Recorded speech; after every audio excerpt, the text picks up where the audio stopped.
আসসালামু আলাইকুম প্রিয় দর্শক, আশা করছি সবাই ভালো আছেন। অনেক দিন পর নিয়ে চলে আসলাম নতুন একটি ভিডিও। আজ আমি খুবই মজাদার স্বাদের গরুর মাংস রান্না করে দেখাবো।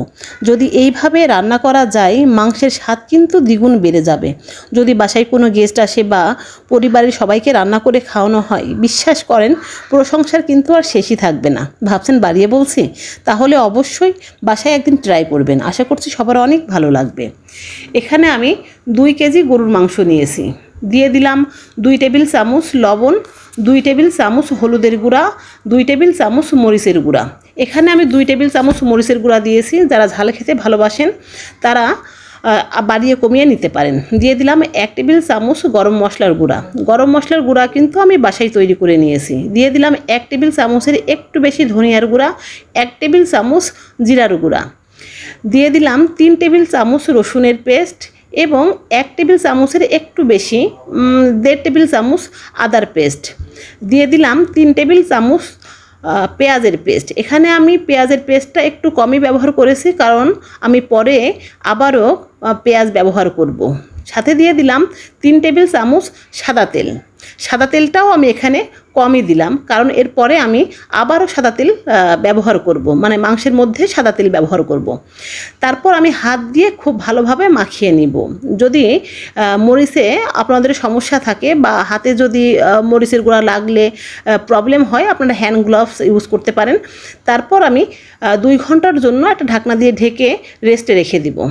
আমার কিন্তু মাংস কিন্তু খুব ভালোভাবে ম্যারিনেট করে নেওয়া হয়ে গেছে। এখানে আমি একটা প্যান নিলাম, দিয়ে দিলাম 3 টেবিল চামচ সাদা তেল। কিছু মশলা অ্যাড করব। দিয়ে দিব কয়েক টুকরা দারচিনি, কয়েক টুকরা এলাচ। এলাচের মুখটা আমি একটু ফাটিয়ে নিয়েছি। তারপর এখানে দিয়ে দিলাম কয়েক টুকরা লং, 2 থেকে 3টা তেজপাতা এবং 10 থেকে 12টি গোলমরিচ। দিয়ে একটু নেড়েচেড়ে নিব। তারপর দিয়ে দিব 1 কাপের একটু বেশি পেঁয়াজ কুচি। দিয়ে আমি কিছু সময় নাড়াচাড়া করে নিব, যতক্ষণ না পর্যন্ত বাদামি কালার না হয়ে আসে। আমার পেঁয়াজের কালার কিন্তু চেঞ্জ হয়ে গেছে, বাদামি কালার হয়ে গেছে। এখন আমি মাখিয়ে রাখা মাংসগুলোকে দিয়ে দিব।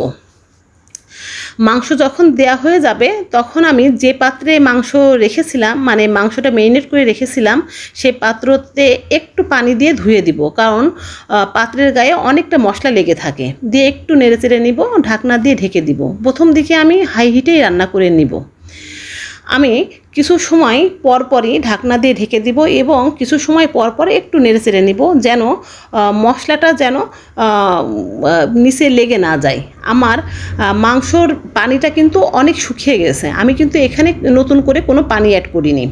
এভাবে আমি এমনিতেই মাংস থেকে কিন্তু অনেক পানি বের হয়, এই পানি দিয়েই মোটামুটি মাংস কষানো হয়ে যায়। এভাবে আমি মাংসটা কষিয়ে নিব। আমার মাংসটা কিন্তু কষানো প্রায় হয়ে গেছে। এক্ষেত্রে এখানে আমি দিয়ে দিব 1.5 টেবিল চামচ কিশমিশের পেস্ট। আপনারা চাইলে আস্ত কিশমিশও দিতে পারেন, 10 থেকে 12টি। তারপরে দিয়ে দিব 4 থেকে 5টি আলু বোখারা। দিয়ে একটু নেড়েচেড়ে আবারও ঢাকনা দিয়ে ঢেকে দিব। দিয়ে এখন আমি 2 থেকে 3 মিনিট খুব ভালোভাবে, এবং অবশ্যই হিটটা একটু কমিয়ে নেব, কারণ এখন যেহেতু মাংসের মধ্যে তেমন কোনো পানি নাই, মানে হিটটা একটু জোরে হলে কিন্তু মাংসটা কিন্তু মানে মশলাটা লেগে যাবে। এখন আমি খুব ভালোভাবে নেড়েচেড়ে এখানে আমি পরিমাণ মতো পানি দিয়ে দিব। আপনারা আপনাদের পরিমাণ বুঝে পানিটা দিয়ে দিবেন। অবশ্যই গরম পানি দেওয়ার চেষ্টা করবেন, কারণ গরম পানি দিলে মাংসই বলেন আর তরকারি বলেন, দেখতে কিন্তু খুব সুন্দর লাগে। এখন আমি এভাবে নেড়েচেড়ে কিছু সময় ধরে রান্না করে নিব, যতক্ষণ না পর্যন্ত ঝোলটা মোটামুটি শুকিয়ে না আসে। আমার মাংস রান্নাটা কিন্তু প্রায় হয়ে গেছে। আপনারা বাসায় অবশ্যই ট্রাই করবেন, আশা করছি সবার অনেক ভালো লাগবে।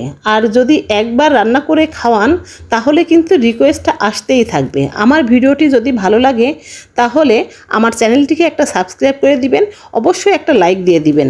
দেখা হবে নতুন কোনো রেসিপিতে। আজকের মতন আল্লাহ হাফেজ।